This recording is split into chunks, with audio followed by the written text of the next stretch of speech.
नमस्कार दोस्तों, मैं वैभवंश राज आपका स्वागत करता हूं तक्षशिला ट्यूटोरियल के ऑनलाइन चैनल पे। दोस्तों हम लोग बात कर रहे थे क्लास 11 के चैप्टर नंबर 5 जिसका नाम था कार्य, ऊर्जा एवं शक्ति। इसमें दोस्तों हमने लेक्चर 5.4 तक कंप्लीट कर लिया था। आज हम लोग बात करेंगे अपने नेक्स्ट लेक्चर 5.5 के बारे में। दोस्तों आज का हमारा सेशन न्यूमेरिकल से स्टार्ट होगा और इस सेशन में हम लोग इस चैप्टर से जुड़े हुए न्यूमेरिकल्स देखेंगे। ठीक है, तो दोस्तों आज के सेशन का जो पहला क्वेश्चन है, क्वेश्चन नंबर 1, उसमें देखिए क्या बोल रहे हैं।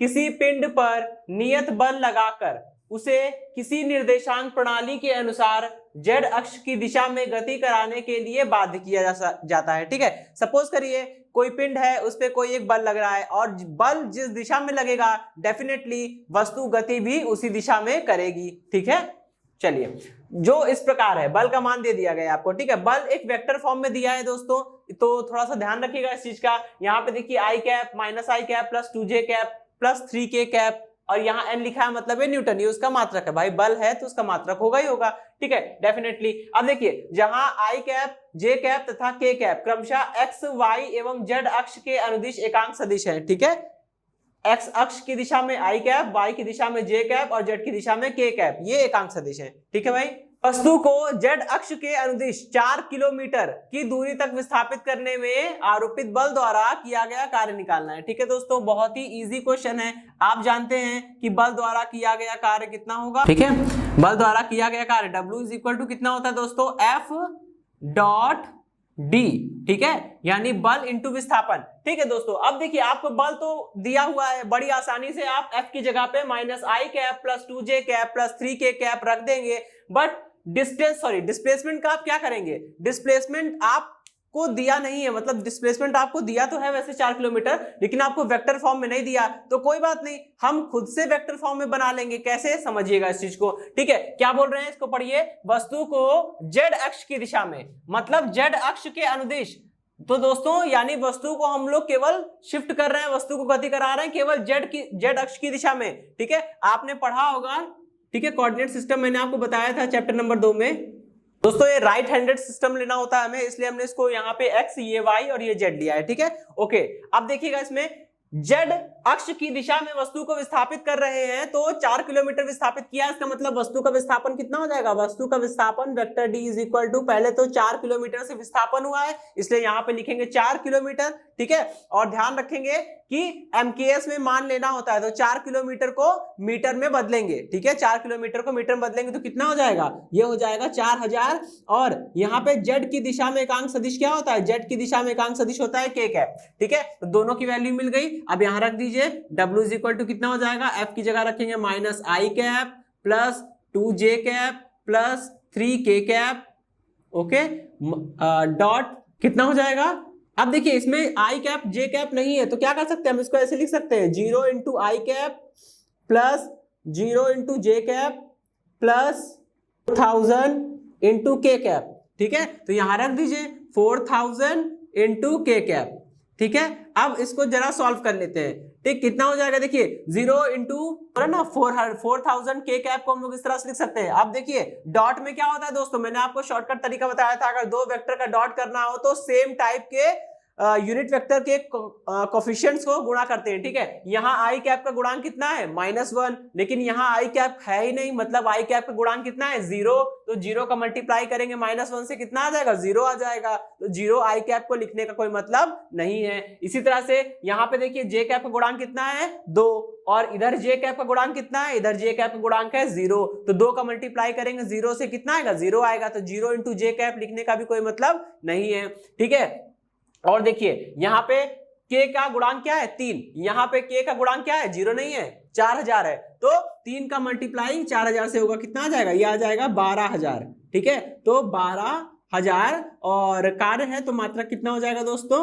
जूल, और k cap dot k cap मिलके कितना हो जाता है, 1 हो जाता है। यहाँ पे मैं लिख दे रहा हूं, आप चैप्टर नंबर 3 में पढ़ चुके हैं कि k cap dot k cap क्यों 1 हो जा रहा है। ठीक है, चलिए भाई, तो ये हो जाएगा आपका जवाब, बस इतना सा करना था इसमें। ठीक है दोस्तों, तो ये क्वेश्चन समाप्त होता है। अब हम लोग बढ़ेंगे अपने नेक्स्ट क्वेश्चन की ओर। क्वेश्चन 2 में क्या बोल रहे हैं, किसी अंतरिक्ष किरण प्रयोग में एक प्रोटॉन और एक इलेक्ट्रॉन का संसूचन होता है। संसूचन का मतलब होता है कि हमने कोई प्रैक्टिकल किया, वहां हमने डिटेक्ट किया। डिटेक्ट करने का मतलब होता है पता लगाना, ठीक है। तो किसी अंतरिक्ष किरण प्रयोग में यह पता लगाया गया कि एक प्रोटॉन और एक इलेक्ट्रॉन पाए जा रहे हैं, ठीक है। फिर क्या हुआ, उनकी गतिज ऊर्जा का मापन किया गया, ठीक है। तो जिनमें इनकी गतिज ऊर्जाएं क्रमशः कितनी आई है, 100 किलो इलेक्ट्रॉन वोल्ट और 10 किलो इलेक्ट्रॉन वोल्ट, ठीक है। ध्यान रखिएगा, पहले प्रोटॉन का नाम लिया गया है, तो ये जो पहली ऊर्जा दी गई है ये किसकी होगी, प्रोटॉन की ऊर्जा होगी। और जो बाद में इलेक्ट्रॉन का नाम लिया गया है, तो बाद में जो ऊर्जा दी गई होगी वो इलेक्ट्रॉन की ऊर्जा होगी। यही होता है क्रमशः का मतलब, जिस क्रम में नाम ले रहे हैं उसी क्रम में उनकी ऊर्जाएं हैं, ठीक है। चलिए भाई, ठीक है। अब क्या बोल रहे हैं, इनमें से कौन सा तीव्रगामी है, इलेक्ट्रॉन या प्रोटॉन, ठीक। फिर बोल रहे हैं इनकी चालों का अनुपात ज्ञात कीजिए, ठीक है। और आपको एक डेटा दिया हुआ है, इलेक्ट्रॉन का द्रव्यमान, प्रोटॉन का द्रव्यमान, और इलेक्ट्रॉन वोल्ट में ऊर्जा दी है, इसको जूल में कन्वर्ट करने के लिए आपको एक कन्वर्जिंग फैक्टर दिया हुआ है, ठीक है। अब यहां से सारा डेटा आपको दिया है, बस आपको अपने स्टेप पे मूव करना है, ठीक है। अब सबसे पहले क्या करेंगे, हम इनकी गतिज ऊर्जाएं दी गई है, ठीक है। तो गतिज ऊर्जा की सहायता से ये निकालेंगे कि प्रोटॉन का वेग ज्यादा है या इलेक्ट्रॉन का। जिसका वेग ज्यादा होगा वो तीव्रगामी होगा, तो पहले वाले प्रश्न का उत्तर मिल जाएगा। तो चलिए सबसे पहले बात करेंगे इलेक्ट्रॉन के लिए, ठीक है। इलेक्ट्रॉन के लिए भाई गतिज ऊर्जा K इज इक्वल टू कितना होता है, K, गतिज ऊर्जा को K से लिखते हैं। इलेक्ट्रॉन के लिए बात कर रहे हैं, तो इलेक्ट्रॉन की गतिज ऊर्जा हो जाएगी Ke is equal to half me into v का स्क्वायर, ठीक है। यहां से वी की वैल्यू निकालिए, वी का स्क्वायर इज अंडर रूट ले रहा हूं डायरेक्ट, ठीक है। कितना हो जाएगा, 2 इंटू के ई अपॉन में me, ठीक भाई। चलिए अभी क्या करना है, सारी वैल्यू रखनी है, तो v is equal to under root और ये हो जाएगा 2 के मतलब होता है गतिज ऊर्जा। भाई इलेक्ट्रॉन की बात कर रहे हैं, इलेक्ट्रॉन की गतिज ऊर्जा है 10 किलो इलेक्ट्रॉन वोल्ट। भाई 1 किलो इलेक्ट्रॉन वोल्ट में 1000 इलेक्ट्रॉन वोल्ट होते हैं, ठीक है। तो 10 किलो इलेक्ट्रॉन वोल्ट में कितने इलेक्ट्रॉन वोल्ट होंगे, ये होंगे 10 की घात 4 इलेक्ट्रॉन वोल्ट, ठीक है। और 1 इलेक्ट्रॉन वोल्ट में कितनी ऊर्जा होती है, 1.6 इंटू 10 की घात -19 जूल की ऊर्जा होती है। तो 10 की घात 4 इलेक्ट्रॉन वोल्ट में कितनी ऊर्जा हो जाएगी, 1.6 इंटू 10 की पावर -15 जूल, ठीक है। तो बस यही तो लेना है, कितना हो जाएगा 1.6 इंटू 10 की पावर -15 जूल, ठीक, डिवाइडेड बाय me मतलब इलेक्ट्रॉन का द्रव्यमान, जो कि दिया है आपको 9.11 इंटू 10⁻⁻31, ठीक है। इसको सॉल्व करेंगे दोस्तों, तो सॉल्व करने पर जो हमारा रिजल्ट आएगा वो आएगा वी इज इक्वल टू, ठीक है दोस्तों, तो ये आएगा 59.16 इंटू 10⁻6 मीटर पर सेकेंड। इस तरह से अब हम काम करेंगे प्रोटॉन के लिए, ठीक है। के लिए भाई प्रोटॉन के लिए गतिज ऊर्जा को लिखेंगे Kp is equal to 1/2 mp into v p का होल स्क्वायर। यहां से जरा वीपी की वैल्यू निकालिए, v p is equal to under root में 2 into Kp divided by mp, ठीक है। चलिए भाई अब हम इसको यहां से कर लेते हैं, v p is equal to under root 2 into Kp मतलब प्रोटॉन की गतिज ऊर्जा, प्रोटॉन की गतिज ऊर्जा ये है 100 किलो इलेक्ट्रॉन वोल्ट। तो इसको कन्वर्ट करेंगे जूल में, तो कितना आएगा 1.6, यहां से 3 और 2 पावर हो जाएगी 5, ये हो जाएगा 10 की पावर -14, ठीक है, 10 की पावर -14 अपॉन में प्रोटॉन का द्रव्यमान रखेंगे। ये रहा प्रोटॉन का द्रव्यमान 1.67 इंटू 10⁻⁻27, ठीक है। इसको सॉल्व करने पर देखिए दोस्तों आएगा 4.38 इंटू 10⁻6 मीटर पर सेकेंड, ठीक है। तो दोस्तों अब आप देख सकते होंगे इलेक्ट्रॉन का वेग ज्यादा है या फिर प्रोटॉन का, तो वेग ज्यादा है इलेक्ट्रॉन का, इसका मतलब कौन तीव्रगामी होगा, इलेक्ट्रॉन जो है वो तीव्रगामी होगा प्रोटॉन की तुलना में, ठीक है। चलिए अभी नेक्स्ट पैराग्राफ से देखिए क्या बोल रहे हैं, इनकी चालों का अनुपात ज्ञात कीजिए। भाई चालों का अनुपात ज्ञात करना है, तो चालों का अनुपात कितना हो जाएगा, ये हो जाएगा v e divided by v p is equal to v e, ये रहा, ठीक है, 59.16 इंटू 10⁻6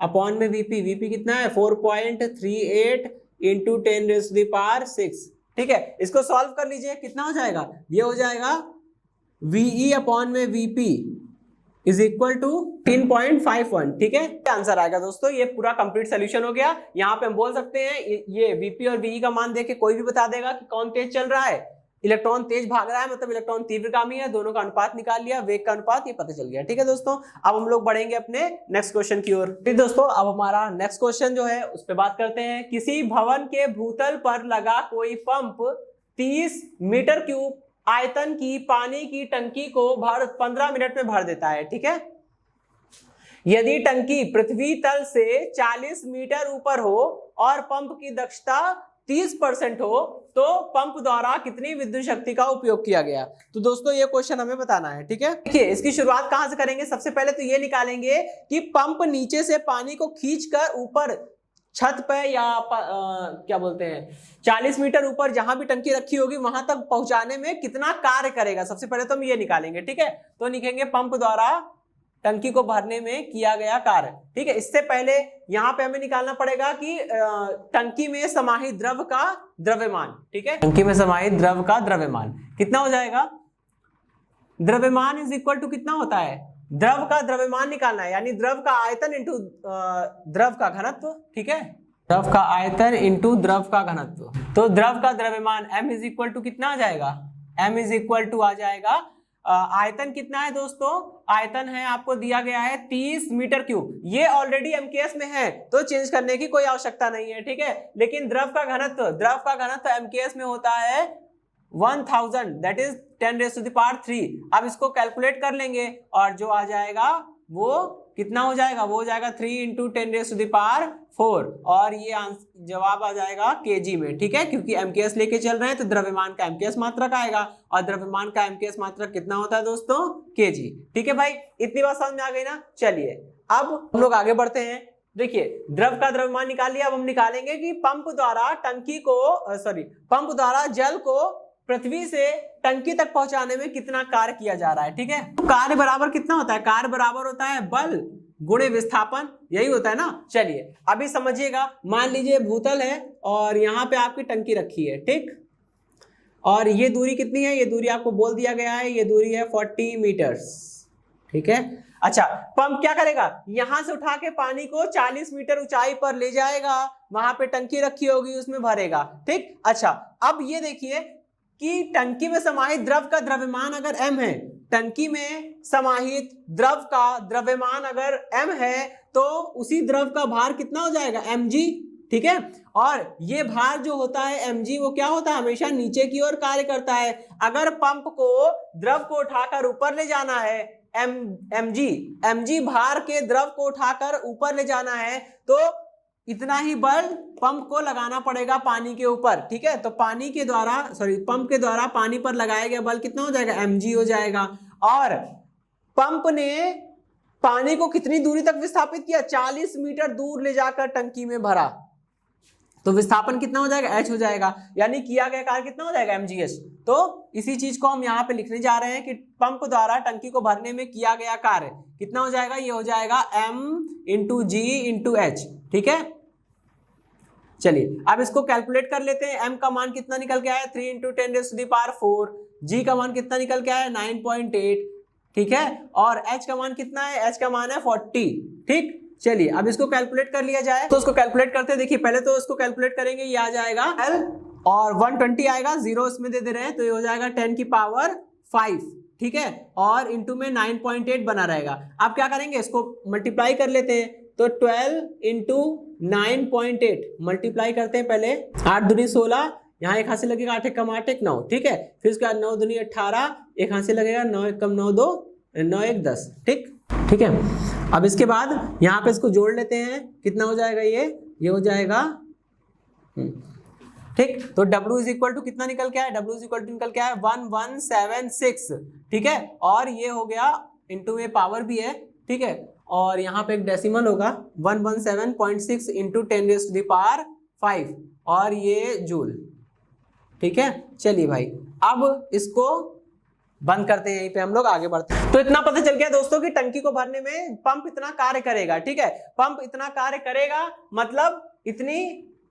अब हमें यहाँ पे देखिए दक्षता पूछी गई, तो दक्षता का मतलब क्या होता है कि, और एक और चीज, जितना कार्य पंप पानी को उठाकर टंकी में भरने में कर रहा होगा तो टंकी में जब पानी भर जाएगा तो टंकी का पानी देखिए पृथ्वी के तल से 40 मीटर ऊंचाई पर है, तो पानी के पास जितना पंप ने कार्य किया था टंकी को भरने में, टंकी जब भर जाएगी ठीक उतना ही कार्य उसी टंकी के पानी की स्थितिज ऊर्जा के रूप में संचित हो जाएगा। ठीक है, तो यानी हम यूं कहें कि पंप द्वारा किया गया कार्य इज इक्वल टू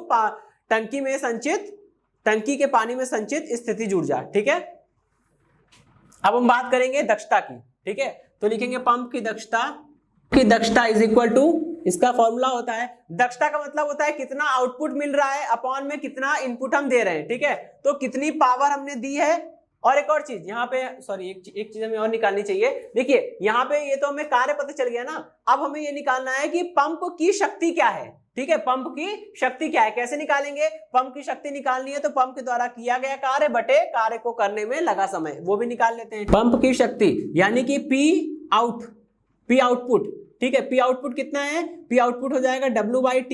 इसको सॉल्व कर लेते हैं, कितना आ जाएगा, ये आ जाएगा 117.6 डिवाइडेड बाई 15, और 15 मिनट है। ध्यान रखिएगा, मिनट को किसमें चेंज कर लेंगे, सेकंड में चेंज करना बहुत जरूरी है, क्योंकि MKS फॉलो करते हैं हम लोग। ठीक है, तो MKS लेकर ही चलेंगे। तो भाई कितना आ गया, इतना आ गया। ठीक है, जो भी होगा इसे अभी ऐसे ही छोड़ देते हैं। ठीक है, बहुत होगा तो इसे ऐसे कैलकुलेट करके रख लेते हैं, 117.6 और 15 और 6 हो जाएगा 90, और यहाँ 0 900 बन जाएगा, और 900 का 2 पावर निकाल के ऊपर शिफ्ट भी कर देंगे तो ये हो जाएगा 10 की पावर 4।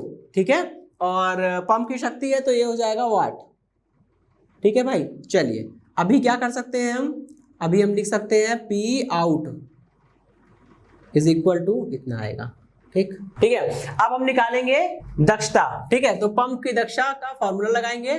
पंप की दक्षता बराबर होता है P आउटपुट, यानी कि जितने शक्ति हमें पंप से मिल रही है अपॉन, या इसको शब्दों में ही लिख देता हूं दोस्तों, इसके आगे मैं इधर आ जा रहा हूं। ठीक है, चलिए अभी पंप की दक्षता को हम लोग कैसे लिखते हैं, ईटा से लिखते हैं। तो ईटा इज इक्वल टू कितना, इसको ईटा बोलते हैं दोस्तों, ऐसे बनता है, n लिखिए और थोड़ा सा इसको ऐसे बना दीजिए। ठीक है, तो eta is equal to P out upon में P इनपुट। ठीक है, अब यहां से मुझे क्या निकालना है दोस्तों, मुझे P इनपुट की वैल्यू निकालनी है। तो यहां से हम इसको ऐसे लिख सकते हैं कि P input is equal to P output upon में ईटा। ठीक है, यहां से जरा वैल्यू सॉल्व कर लीजिए, कितना आ जाएगा, P input is equal to, यहां से P आउटपुट की वैल्यू लिख लीजिए, कितना है, ये हो जाएगा 117.6 इंटू 10⁴ डिवाइडेड बाई 9। ठीक है, और अपॉन में क्या है, ईटा, और ईटा कितना दिया है आपको, ईटा दिया है 30%। 30% का मतलब होता है 30 अपॉन में 100, और इसको सॉल्व करके कितना आ जाएगा, 3/10। तो यहाँ रख दीजिए, 3/10 का 3 यहाँ रहेगा और 10 ऊपर चला जाएगा। इन सबको जब आप सॉल्व कर लेंगे दोस्तों तो कितना मिल जाएगा आपको, यहाँ पे रिजल्ट लिख रहा हूं मैं, ये आ जाएगा आपका P input is equal to, इसको सॉल्व करेंगे 4.4 इंटू 10⁴, और ये हो जाएगा वाट। ठीक है, यानी इतनी वैद्युत शक्ति का यूज करेगा, क्योंकि पंप को चलाने के लिए हमें वैद्युत शक्ति देनी पड़ेगी, फिर उस वैद्युत शक्ति को वो कन्वर्ट करेगा किसमें, मैकेनिकल वर्कडन में, यानी कि यांत्रिक कार्य में वो परिवर्तित कर देगा। तो देखिए मैंने आपको पहले ही बोला था, ऊर्जा का शक्ति का रूपांतरण हो सकता है, उसे वैद्युत शक्ति दी और उसे यांत्रिक शक्ति उसने कन्वर्ट कर दी। यांत्रिक शक्ति बोल रहे हैं इसको, क्योंकि यहाँ पे क्या कर रहा है, पंप जल को विस्थापित कर रहा है। जहां भी बल लगा के किसी चीज को विस्थापित किया जाए, किसी वस्तु पे लगने वाले बल, विस्थापन, त्वरण, वेग, संवेग, आवेग, इन सब चीजों की गणना की जाए, समझ लीजिएगा वो हिस्सा कैसा है, यांत्रिकी यानी मैकेनिक्स की बात हो रही है। ठीक है दोस्तों, तो ये क्वेश्चन ये समाप्त होता है। अब हम लोग मूव करेंगे अपने नेक्स्ट क्वेश्चन। ओके दोस्तों, देखिए हमारा नेक्स्ट क्वेश्चन क्या बोल रहा है, किसी लोलक के गोलक को क्षैतिज अवस्था से छोड़ा जाता है। ठीक है, लोलक का गोलक मतलब होता है दोस्तों एक सरल लोलक नाम की एक चीज होती है। ठीक है, आगे जब हम लोग अगले चैप्टर पे मूव करेंगे, सॉरी अगले चैप्टर पे यानी चैप्टर नंबर 7 पे मूव करेंगे तो हम लोग जानेंगे सरल लोलक क्या है। ठीक है, तो अभी के लिए समझ लीजिए सरल लोलक क्या होता है, अगर किसी भारी द्रव्यमान को किसी ऐसी डोरी से बांध दिया जाए जिसकी लंबाई खींचने पर ना बढ़ती हो, तो जिस डोरी की लंबाई खींचने पर नहीं बढ़ती है उसे हम लोग बोलते हैं अतान्य डोरी। ठीक है, तो यदि किसी द्रव्यमान को किसी अतान्य डोरी के एक सिरे से संबंधित करके उसका दूसरा सिरा किसी दृढ़ आधार से संबंधित कर दिया जाता है, तब वह वस्तु एक तल में अपने माध्य स्थिति के दोनों ओर गति करने के लिए स्वतंत्र हो जाती है। इस प्रकार की वस्तु को क्या बोलते हैं, सरल लोलक बोलते हैं। ठीक है, सिंपल पेंडुलम बोलते हैं। उसमें जो नीचे आपने द्रव्यमान बांधा हुआ है डोरी से, उसी द्रव्यमान को हम लोग क्या बोलते हैं, गोलक। या इंग्लिश में उसे बॉब बोलते हैं, ठीक है, बॉब। ओके, चलिए भाई, तो बात करते हैं हम लोग बॉब की, ठीक है। तो उसी के बारे में बोल रहा है, किसी लोलक यानी सरल लोलक, अगर केवल लोलक बोलेंगे ना तो समझ लीजिएगा सरल लोलक की बात हो रही है, ठीक है। अगर केवल लोलक बोला जाएगा तो मतलब समझ लीजिएगा सरल लोलक की बात हो रही है, यानी कि सिंपल पेंडुलम की बात हो रही है, ठीक है। तो किसी लोलक के गोलक को क्षैतिज अवस्था में रखा गया है, ये अवस्था हमने मान ली है, ये अवस्था है बी, ठीक है। क्षैतिज अवस्था से छोड़ा जाता है, इसको यहां से आपने छोड़ दिया, जब आपने यहां छोड़ दिया ये ऐसे जाएगा, ऐसे जाएगा, ऐसे जाएगा, गति करता रहेगा, धीमे धीमे इसका वेग कम होगा और लास्ट में ये बीच में आके रुक जाएगा। आप ये चीज अपने अनुभव से महसूस कर सकते हैं। अगर आप इसे क्षैतिज अवस्था छोड़ेंगे, ये इधर आएगा, फिर इस तरफ जाएगा, फिर इधर जाएगा, ऐसे ऐसे गति करता रहेगा और एट लास्ट ये क्या होगा, रेस्ट पोजीशन में आ जाएगा, बिल्कुल ऐसे सीधे हो जाएगा, ठीक। तो वही बोल रहे हैं कि क्षैतिज अवस्था से छोड़ा जाता है यदि लोलक की लंबाई मतलब ये पूरी डोरी की लंबाई कितनी है, 1.5 मीटर है, तो निम्नतम बिंदु पर आना है। निम्नतम बिंदु क्या है दोस्तों, बिंदु ए। तो निम्नतम बिंदु पर आने पर गोलक की चाल क्या होगी, यानी बिंदु ए पर गोलक की चाल क्या है आपको ये बतानी पड़ेगी, ठीक है भाई। चलिए अभी क्या बोल रहे हैं, यह दिया गया है कि इसकी आरंभिक ऊर्जा का 5% अंश जो है वो वायु के विरुद्ध क्षय हो जाता है, ठीक है। तो देखिए दोस्तों, यहां पे हम लगाएंगे ऊर्जा संरक्षण के नियम से। ऊर्जा संरक्षण का नियम ये कहता है कि अधिकतम ऊंचाई पर या क्षैतिज अवस्था पर इसका जितनी भी ऊर्जा है, इसके पास जो भी ऊर्जा है वो ऊर्जा निकालिए और वही ऊर्जा निम्नतम बिंदु पर ऊर्जा के बराबर होनी चाहिए। लेकिन दोस्तों यहां पे इन्होंने लास्ट में बहुत इंपॉर्टेंट बात बोल दी है, बोल रहे हैं कि 5% अंश जो है वो क्या हो रहा है, वायु प्रतिरोध के द्वारा क्षय हो जा रहा है। भाई किसी भी चीज का 5% अगर वेस्ट हो गया तो कितना बचा, 95% बचा, ठीक है। तो सबसे पहले मुझे ये निकालना पड़ेगा कि जब डोरी क्षैतिज है, लोलक क्षैतिज अवस्था में है, तो उसके पास कौन सी ऊर्जा होगी। दोस्तों जब ये लोलक क्षैतिज अवस्था में है मतलब आपने इसे पकड़ रखा है, ऐसे हवा में तो टंगेगा नहीं, ठीक है। जब आपने इसे पकड़ रखा है तो ये गति तो कर नहीं रहा है, गति नहीं कर रहा है मतलब वेग जीरो, ठीक है, वेग जीरो है। और जब वेग जीरो है तो गतिज ऊर्जा भी कितनी हो जाएगी, गतिज ऊर्जा भी हो जाएगी जीरो, ठीक। तो यानी इसके पास कोई गतिज ऊर्जा नहीं है, ठीक। लेकिन हाँ इसके पास स्थितिज ऊर्जा जरूर है, ठीक। तो इसकी स्थितिज ऊर्जा का मान कितना होगा, इसकी स्थितिज ऊर्जा का मान U बराबर हो जाएगा M into G into L, जहां L क्या है, इसकी डोरी की लंबाई है, ठीक है। L क्या है, इसकी डोरी की लंबाई है, ये रखना है मुझे, ठीक है। तो लिखेंगे ऊर्जा संरक्षण के नियम से। संरक्षण का नियम क्या कहता है, बिंदु ए पर गतिज ऊर्जा KA is equal to UB, मतलब बिंदु B पर स्थितिज ऊर्जा। भाई स्थितिज ऊर्जा को हम लोग U से लिखते हैं ना, तो बिंदु B पर स्थितिज ऊर्जा माइनस बिंदु B पर स्थितिज ऊर्जा का 5%, ठीक है, यही तो माइनस करेंगे।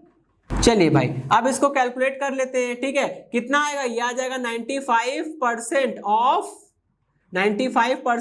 UB, ठीक है। इसको सॉल्व कर लीजिए, हाफ M इंटू VA का स्क्वायर, क्योंकि गतिज ऊर्जा कितनी होती है दोस्तों, अगर किसी पिंड का द्रव्यमान m है, वेग v है, तो उसकी गतिज ऊर्जा कितनी हो जाएगी, हाफ mv स्क्वायर, ठीक है। चलिए भाई कितना हो जाएगा, और यहाँ पे 95% का मतलब होता है 95/100 इंटू UB कितना है, mgl हो जाएगा, ठीक है। तो ये रखा m into g into l, यहाँ से m से m कैंसिल हो जाएगा, ठीक है। और इसको आप कट कर लेंगे, 5 से कट करिए 19, 5 से कट करिए 20, ठीक है। और ये कितना आ जाएगा, VA का स्क्वायर, ये 2 से भी ये कट जाएगा, ठीक है, 10 टाइम्स कितना आ जाएगा, ये आ जाएगा 19/10 इंटू में G इंटू में L, सब कैलकुलेशन ही बची हुई है इसमें। तो VA is equal to under root में कितना हो जाएगा, ये हो जाएगा 1.9, ठीक है। इसको हमने सॉल्व कर लिया, 19/10 मतलब 1.9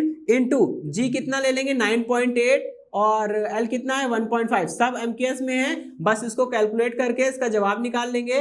इसका जवाब आएगा 5.28 मीटर पर सेकेंड, ठीक है दोस्तों। तो ये हो जाएगा लोलक के गोलक की निम्नतम बिंदु पर वेग, ठीक है दोस्तों। ये क्वेश्चन समाप्त होता है, अब हम लोग बढ़ेंगे अपने नेक्स्ट क्वेश्चन की ओर। हम लोग आगे की बात करेंगे, अपने नेक्स्ट क्वेश्चन की ओर चलेंगे। क्या बोल रहे हैं, 0.5 kg द्रव्यमान का एक कण है, वो v बराबर a इंटू x की पावर 3/2 वेग से सरल रेखी गति कर रहा है, ठीक है। जहां a बराबर कितना है 0.5 m की पावर -1/2 s की पावर -1 है, ठीक है। x इक्वल 0 से x इक्वल 2m तक इसके विस्थापन में कुल बल द्वारा किया गया कार्य कितना होगा ये ज्ञात करना है आपको, ठीक है भाई।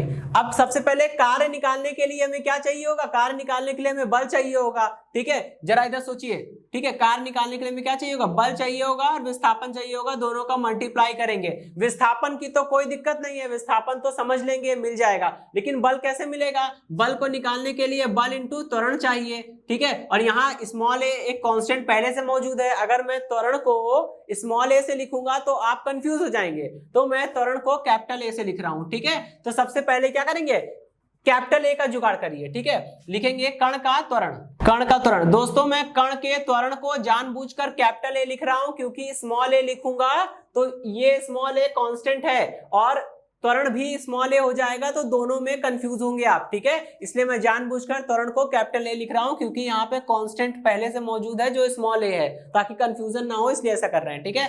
कितना हो जाएगा, त्वरण is equal to dv by dt। जरा इसको सॉल्व कर लीजिए, ठीक है। कितना आ जाएगा, capital A is equal to ये हो जाएगा d बाई dt ऑफ ये कितना है, a x raise to the power 3/2। इसको जरा सॉल्व करिए, कितना आएगा, a इज इक्वल टू आ जाएगा 3/2 इंटू ए एक्स की power 1/2 into d x by d t, ठीक है। चलिए भाई अभी देखिए क्या होने जा रहा है, ठीक है। यहां से a इज इक्वल टू कितना आएगा, 3/2 a की पावर a इंटू एक्स की पावर 1/2, ठीक है। और dx बाई डी टी क्या बन गया, फिर से वेग बन गया, क्योंकि dx बाई डी टी वेग होता ही है, ठीक है। v इज इक्वल टू कितना होता है, dx बाई डी टी होता है, ठीक है। चलिए भाई इतनी बात समझ में आ गई। अच्छा अभी इस v की जगह फिर से ये रख दीजिए, तो कितना हो जाएगा, ये हो जाएगा 3/2 इंटू ए एक्स की पावर 1/2 और v की जगह रख देंगे आप a x की पावर 3/2, ठीक है। चलिए यहां फिर से लिख दे रहे हैं, ऐसा क्यों कर रहे हैं, क्योंकि हमें दिया हुआ है v बराबर कितना है, a x की पावर 3/2, ठीक। चलिए ये तो आ गया, अब इसको कैलकुलेट कर लेते हैं, कितना हो जाएगा, ये हो जाएगा 3/2 और a इंटू ए मिलके a स्क्वायर और x की पावर 1/2 और 3/2 कितना हो जाएगा, x स्क्वायर, ठीक है। ये क्वेश्चन नंबर 1 हो गई। अब लिखेंगे पिंड पर कार्यरत बल। तो दोस्तों पिंड पर कार्यरत बल F इज इक्वल टू कितना हो जाएगा, m इंटू ए, ठीक। यहां से वैल्यू रख दीजिए, कितना हो जाएगा, m a की जगह रख देंगे 3/2, तो ये टोटल आ जाएगा 3/2 m a square x square, ठीक है। ये आपकी वैल्यू हो गई f की, ठीक। Equation number 2। अब देखिए यदि इसी बल द्वारा पिंड को dx दूरी विस्थापित किया जाए, तो dx दूरी विस्थापित करने में किया गया कार्य कितना हो जाएगा, बल द्वारा पिंड को dx दूरी विस्थापित करने में किया गया कार्य। दोस्तों dx दूरी अत्यंत सूक्ष्म दूरी होती है, जब आप बल लगा के पिंड को अत्यंत सूक्ष्म दूरी विस्थापित कर रहे हैं तो किया गया कार्य भी तो अत्यंत सूक्ष्म होगा, यानी कि हम लिख सकते हैं कि dw इज इक्वल टू कितना हो जाएगा, f dx, ठीक है। f की वैल्यू यहां पुट कर दीजिए, तो कितना आ जाएगा, dw इज इक्वल टू ये हो जाएगा 3/2 m a square x square dx, ठीक है। Equation number 3। अब केवल इंटीग्रेशन करना है, इंटीग्रेशन करके हमें फाइनल रिजल्ट मिल जाएगा। पिंड को x इक्वल 0 से x इक्वल 2m यानी 2 मीटर तक विस्थापित करने में किया गया कार्य यहां रख दीजिए। क्या करेंगे, इसका केवल इंटीग्रेशन करना है आपको, dw का इंटीग्रेशन कर दीजिए, कितना हो जाए, और लिमिट क्या रखेंगे 0 से 2, ठीक। w इज इक्वल टू 0 से 2, dw की वैल्यू ये वाली रख देंगे 3/2 a square m into x square into dx। इसको जरा सॉल्व कर लीजिए, कितना आ जाएगा 3/2 a स्क्वायर m x की पावर कितना हो जाएगा 2 + 1 यानी 3/3, ठीक है। और लिमिट इसी पर चलेगी, जिसके रिस्पेक्ट में इंटीग्रेशन होता है उसी पे लिमिट चलती है, ठीक है। तो कितना हो जाएगा, w इज इक्वल टू ये हो जाएगा 3/2 a की जगह पे a की वैल्यू जो आपको कितनी दी 0.5 का स्क्वायर करेंगे 0.25 आ जाएगा, ठीक है। ओके m की वैल्यू कितनी है, m की वैल्यू है 0.5, चलिए भाई, और अपॉन में 3 है, ये 3 इधर आ जाएगा, ठीक। अब यहाँ पे x की जगह रखेंगे अपर लिमिट, एक बार x की जगह अपर लिमिट रखेंगे 2x क्यूब है तो 2 का क्यूब हो जाएगा, यानी कि ये हो जाएगा 8 माइनस x की जगह रखेंगे 0, 0 का क्यूब करेंगे 0 आएगा, ठीक है। बस अब इसको कैलकुलेट कर लीजिए और कैलकुलेट करने बाद जवाब आएगा, दोस्तों ऊपर लिख दे रहा हूं, कैलकुलेट करने बाद जवाब आएगा आपका 50 जूल, ठीक है। तो दोस्तों ये रहा इस क्वेश्चन का सोल्यूशन। तो दोस्तों इसी क्वेश्चन के साथ ये सेशन एंड अप होता है। दोस्तों आज के सेशन के नोट्स प्राप्त करने के लिए डिस्क्रिप्शन में दिए गए लिंक पर जाके क्लिक कीजिए। दोस्तों आज के सेशन में इतना ही, मिलता हूं नेक्स्ट सेशन में। धन्यवाद।